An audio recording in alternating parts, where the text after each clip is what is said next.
membahas tentang kebijakan fiskal.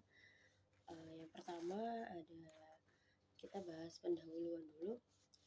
Kinerja makroekonomi suatu negara akan menjadi tolak ukur sejauh mana tingkat kesejahteraan masyarakatnya dapat tercapai. Kinerja ekonomi yang sehat tercermin dalam pencapaian prestasi yang terukur dalam variabel-variabel makroekonomi yang mencakup semua aspek ekonomi pada tingkat agregat seperti perdagangan dalam negeri atau luar negeri, investasi, APBN, tabungan, konsumsi, industri keuangan, suku bunga, kurs, kesempatan kerja, output ataupun distribusi pendapatan. Jadi dalam kondisi sehat, stabilitas harga dan full employment tercapai, keseimbangan neraca pembayaran terpelihara sehingga roda perekonomian dapat berjalan dengan baik dan pencapaian pendapatan nasional dapat menjamin tingkat kesejahteraan yang lebih memadai untuk warga negaranya. Jadi stabilitas ekonomi yang mantap dan berkesinambungan tersebut dapat tercapai dan terpelihara tidak lepas dari peranan seperangkat kebijakan makroekonomi, yaitu seperti kebijakan fiskal, kebijakan moneter, kebijakan investasi, kebijakan industrialisasi, dan kebijakan perdagangan luar ataupun dalam negeri. Jadi berbagai kebijakan makroekonomi ini secara populer dapat digolongkan ke dalam sektor moneter dan sektor real. Sektor moneter terkait erat dengan masalah keuangan, suku bunga, kurs, dan harga. Sedangkan sektor real terkait erat dengan aspek investasi, produksi, konsumsi, kesempatan kerja, dan distribusi pendapatan. Lalu ada ekstensi setiap kebijakan tersebut tidak dapat bekerja secara mandiri. Semuanya itu bersifat saling mendukung dan harus terkoordinir satu sama lain. Jadi untuk kepentingan analisis sangat dimungkinkan untuk melakukan partikel analitik terhadap salah satu instrumen kebijakan dalam frame makro. Dalam kesempatan ini, konsentrasi pembahasan adalah sektor real melalui kebijakan fiskalnya, yang dimana keberadaan dan performansi APBN-nya sebagai wadah dari operasional kebijakan ini menjadi bagian yang inherent untuk dikaji. Kebijakan fiskal secara umum dinyatakan sebagai kebijakan bagaimana mengelola permintaan.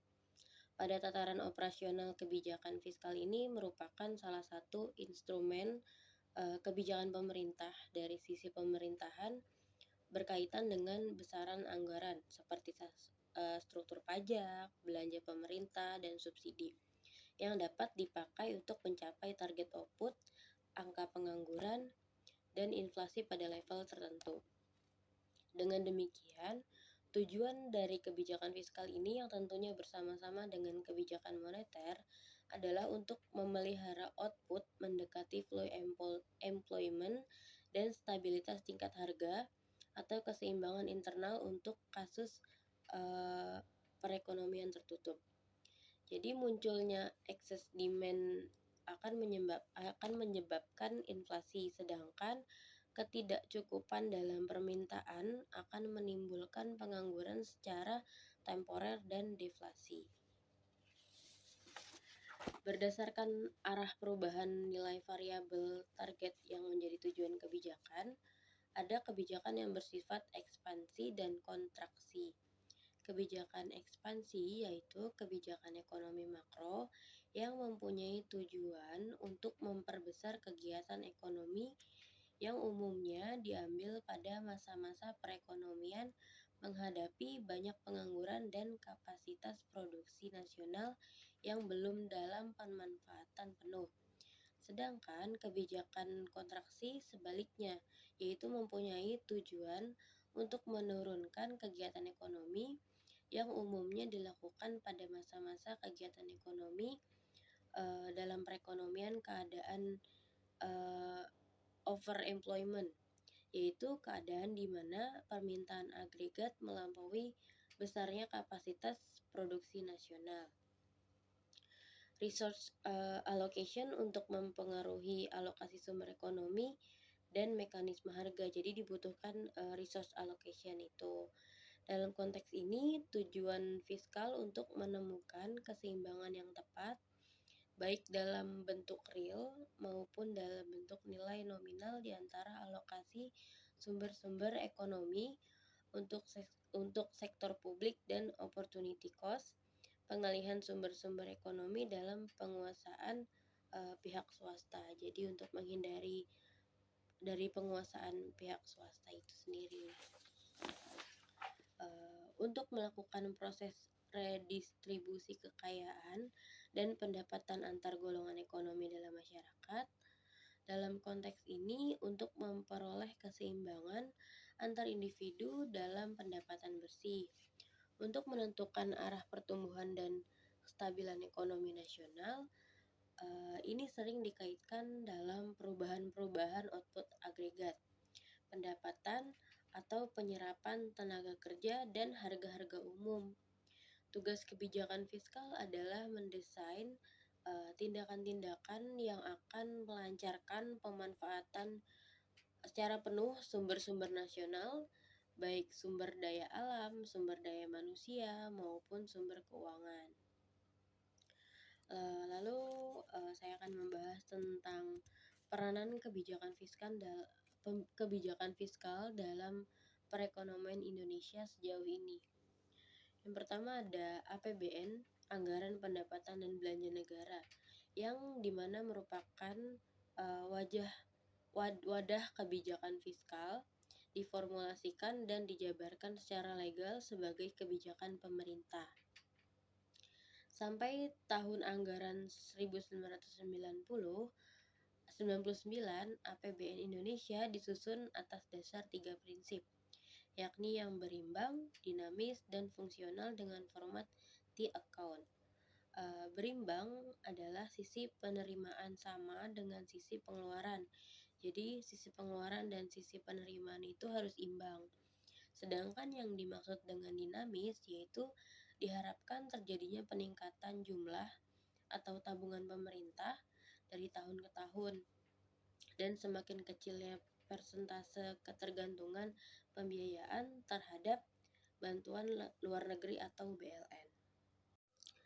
Pengeluaran terdiri dari yang pertama ada pengeluaran rutin, yaitu belanja pegawai, belanja barang, subsidi daerah otonom, pembayaran bunga, dan cicilan hutang. Yang kedua ada pengeluaran pembangunan, yaitu meliputi bantuan proyek dan bantuan pembangunan berbagai sarana dan prasarana.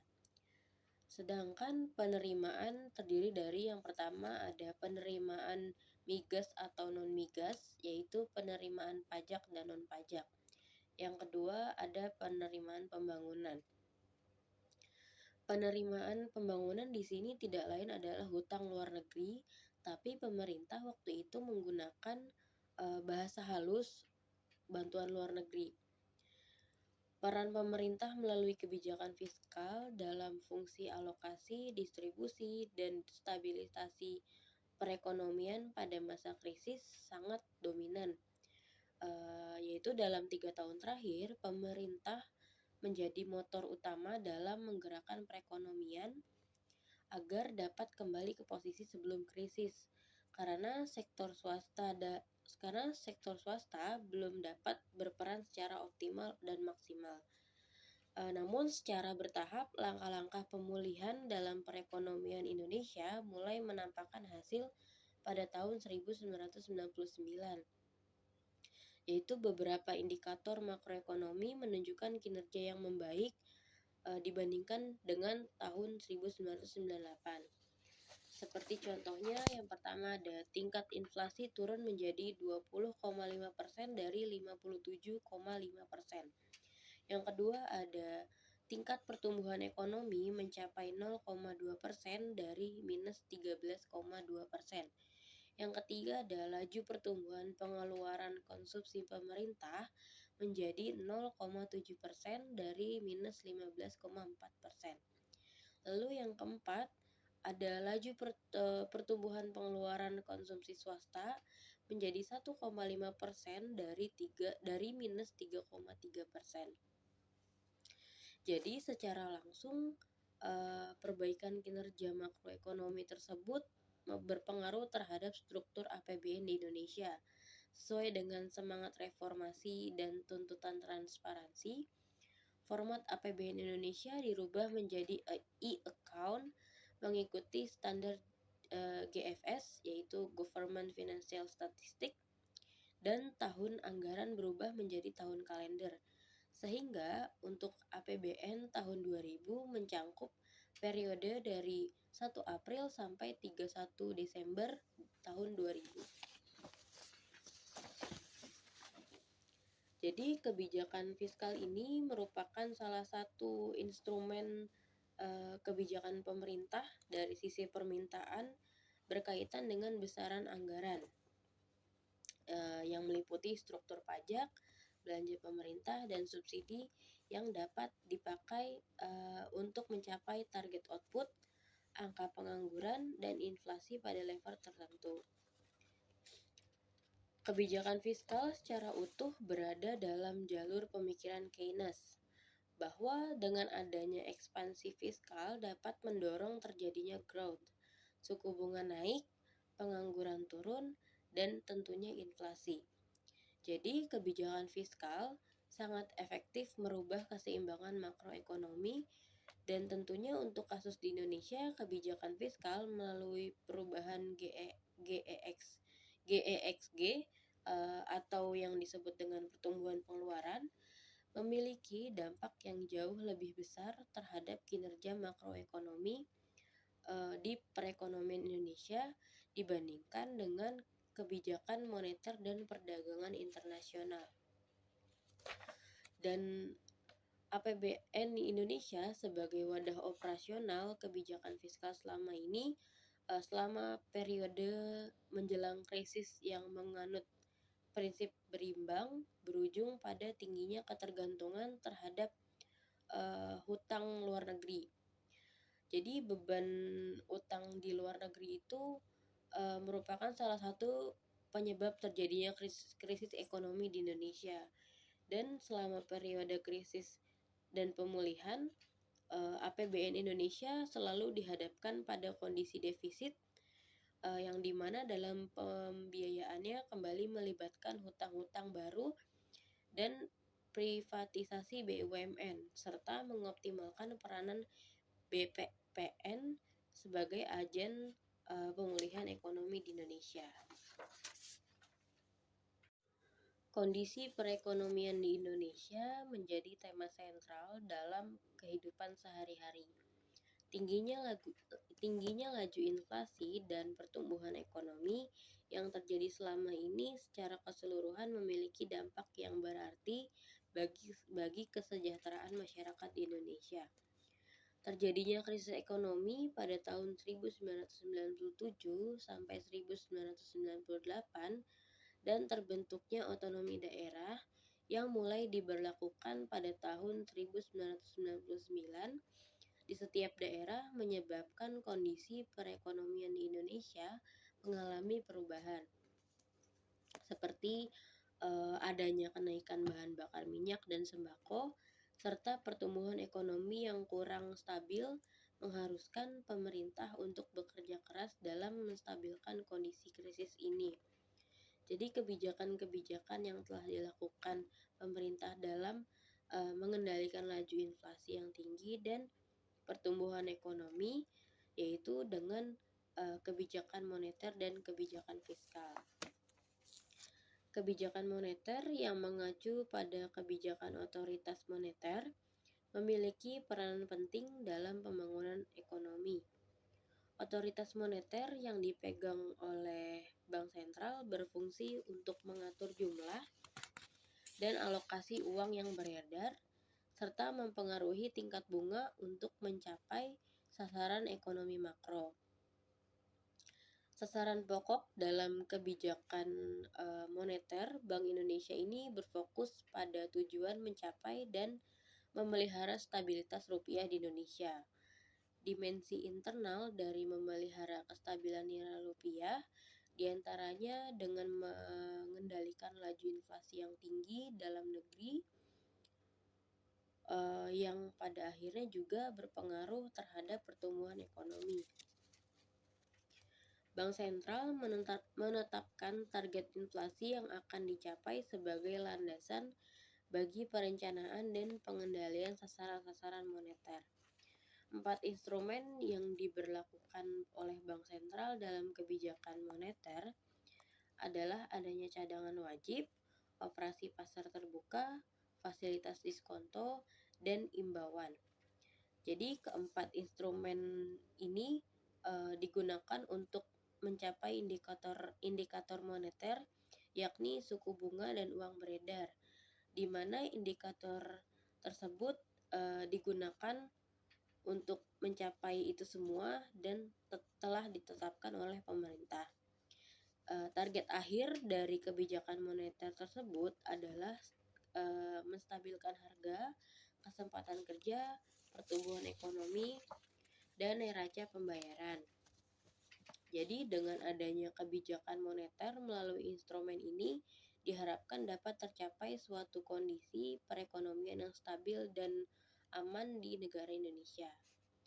Dalam mengendalikan laju inflasi dan pertumbuhan ekonomi, kebijakan moneter menjadi salah satu bagian penting dari kebijakan ekonomi makro. Namun, kebijakan moneter tidak akan berjalan lancar tanpa adanya kebijakan fiskal. Kebijakan fiskal dilaksanakan oleh pemerintah pusat ke daerah dalam memanipulasi pendapatan negara atau anggaran negara. Perubahan kebijakan pemerintahan ini jika dilihat dari sisi fiskal dapat mempengaruhi tingkat inflasi dan tingkat konsumsi pemerintah. Kebijakan ini mempengaruhi pertumbuhan ekonomi dalam jangka panjang. Menurut Burhanuddin Abdullah pada tahun 2003, dalam mencapai dan memelihara kestabilan ekonomi makro, kebijakan fiskal atau anggaran berimbang diterapkan untuk menghindari penggunaan hutang domestik dalam pembiayaan pengeluaran pemerintah. Jadi kebijakan moneter ini tetap menjaga agar pertumbuhan likuiditas sesuai dengan pertumbuhan permintaan yang real. Selain itu, nilai tukar rupiah selalu berada pada posisi yang realistis yang dilakukan melalui kebijakan devaluasi. Berbagai langkah kebijakan tersebut telah mendukung pemeliharaan kondisi ekonomi makro yang relatif stabil dan dapat diprediksi selama periode sebelum krisis ekonomi. Jadi sehingga suku bunga real dapat dipertahankan pada tingkat yang selalu positif serta mampu mendorong kenaikan tabungan dan investasi. Permasalahan krisis ekonomi dan otonomi daerah berkaitan dengan inflasi dan pertumbuhan ekonomi pada tingkat ekonomi yang regional. Jadi ukuran potensi variabel dari kebijakan fiskal adalah melalui pengeluaran pemerintah dan pendapatan asli daerah atau PAD. Pengeluaran pemerintah terdiri dari pengeluaran rutin dan pengeluaran pembangunan. Tujuan adanya pengeluaran pembangunan adalah untuk mencapai kesejahteraan masyarakat dalam pembangunan daerah. Sedangkan pengeluaran rutin daerah ditujukan untuk pembelanjaan yang bersifat rutin dan berkelanjutan. Sementara itu, pendapatan asli daerah digunakan oleh pemerintah daerah untuk menggali potensi daerah di tiap-tiap daerah. Kondisi di tiap-tiap daerah memiliki keberagaman dalam menentukan kebijakan, yang dimana menurut Simorangkir pada tahun 2005, kondisi yang beragam di tiap-tiap daerah membuat pemegang kebijakan moneter memiliki target dalam menstabilkan harga, tetapi di sisi lain tidak jarang kebijakan fiskal justru memberikan ruang gerak pada ketidakstabilan harga yang dikarenakan kebijakan-kebijakan pemerintah daerah yang ditujukan untuk mendorong pertumbuhan ekonomi di masing-masing daerah tertentu. Desentralisasi pembangunan dan otonomi daerah ditujukan untuk meningkatkan kesejahteraan masyarakat melalui pelayanan yang lebih baik, kehidupan demokrasi yang berkembang, pertumbuhan ekonomi yang cepat, terciptanya stabilitas ekonomi yang aman atau lebih baik, serta adanya hubungan yang selaras antar daerah. Hal ini dibuktikan oleh daerah istimewa Yogyakarta sebagai salah satu provinsi di Indonesia yang memiliki otoritas untuk mengelola kegiatan ekonomi di daerahnya. Provinsi Yogyakarta mempunyai beberapa masalah pokok dalam mencapai tujuan pembangunan ekonomi. Salah satunya yaitu dalam program pembangunan daerah pada tahun 2001 sampai 2005 meliputi kawasan tertinggal dan kemiskinan yang ditandai masih terdapatnya desa-desa tertinggal di kawasan pengembangan timur serta jumlah keluarga prasejahtera yang masih sekitar 21,10% pada tahun 2000. Daerah Istimewa Yogyakarta terbagi menjadi 4 kabupaten dan 1 kota Yogyakarta yang terdiri dari Kabupaten Kulon Progo, Kabupaten Bantul, Kabupaten Gunung Kidul, Kabupaten Sleman, dan Kota Yogyakarta merupakan daerah tingkat 2. Adanya otonomi daerah di Yogyakarta menyebabkan pemerintah daerah untuk secepatnya menyelesaikan permasalahan yang ada. Biasanya mengenai perlunya hak untuk bekerja sama dengan daerah lain dalam hal ekonomi, sehingga dapat meringankan beban pemerintah dalam menjalankan tugas-tugasnya. Selain itu, agar daerah dapat mengurus dan mengatur rumah tangganya sendiri dengan sebaik-baiknya. Hal ini dicerminkan dengan kebijakan fiskal dalam mengatasi fluktuasi perekonomian yang disebabkan adanya krisis ekonomi dan otonomi daerah. Awalnya kinerja perekonomian di Yogyakarta ini dari tahun ke tahun cukup baik. Namun setelah adanya krisis ekonomi dari sisi moneter dan otonomi daerah dari sisi fiskal, secara perlahan kondisi perekonomian di Yogyakarta mengalami perubahan. Terlebih lagi setelah terjadinya gempa bumi pada tahun 2006 dan pada kenyataannya gempa bumi tidak begitu memiliki dampak besar terhadap perekonomian daerah Yogyakarta. Karena dilihat dari kinerja perekonomian Provinsi Yogyakarta selama tahun 2006 masih menunjukkan kenaikan meskipun tidak sebesar dari tahun-tahun sebelumnya. Laju inflasi di daerah Yogyakarta yang dihitung berdasarkan PDRB deflator pada tabel tersebut menunjukkan bahwa laju inflasi di provinsi daerah Yogyakarta dari tahun ke tahun mengalami fluktuasi. Pada tahun 1996 sebesar 5,66%, meningkat pada tahun 1997 sekitar 7,33% menjadi 54,45% pada tahun berikutnya, yaitu tahun 1998 karena krisis ekonomi. Setelah tahun 1999 hingga tahun 2007, lalu inflasi di Provinsi Yogyakarta mulai membaik karena setelah adanya krisis ekonomi meskipun tidak seperti yang diharapkan selama ini. Laju pertumbuhan ekonomi berdasarkan pertumbuhan produk domestik regional bruto atau PDRB merupakan salah satu indikator makro untuk menggambarkan laju pertumbuhan ekonomi suatu daerah atau wilayah. Pasca krisis ekonomi dan mulai diberlakukannya otonomi daerah, laju pertumbuhan ekonomi yang dari tahun ke tahun secara perlahan mulai meningkat di daerah Yogyakarta. Seiring dengan berjalannya waktu, indikator makro di daerah Yogyakarta tercermin dari meningkatnya pertumbuhan ekonomi dan inflasi yang relatif terkendali. Sejak periode tahun 1997 sampai 2007, mulai terjadi perbaikan kinerja perekonomian nasional sehingga membawa pengaruh yang baik pada perekonomian daerah, terutama di daerah Yogyakarta.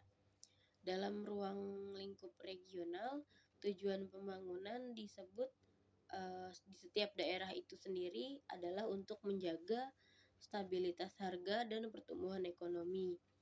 Ini dikarenakan adanya kebijakan moneter dan kebijakan fiskal dalam mencapai tujuan pembangunan di daerah tersebut.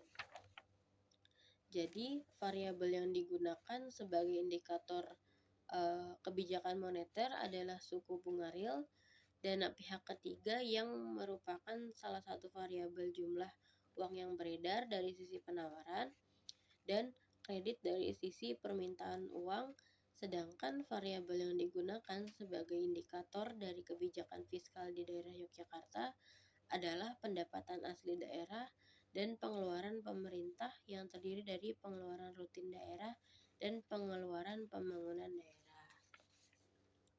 Jadi itu merupakan di daerah Yogyakarta itu merupakan salah satu contoh dari kebijakan fiskal dan kebijakan moneter yang sudah melalui laju krisis ekonomi yang naik turun sehingga dapat diliput secara baik untuk sebagai contoh terjadinya kebijakan fiskal dan moneter. Cukup sekian video saya kali ini tentang kebijakan fiskal dan kebijakan moneter. Dari saya, Dwinda Putri Wulandari, dengan NPM 2020-1450-1188 dari kelas R4N, Prodi Pendidikan Ekonomi, Universitas Indraprasta PGRI. Maaf jika ada kesalahan dalam tutur kata atau penyampaian istilah dalam perekonomian di mata kuliah teori ekonomi makro ini. Mohon maaf. Dan selebihnya saya tutup. Assalamualaikum warahmatullahi wabarakatuh. Terima kasih.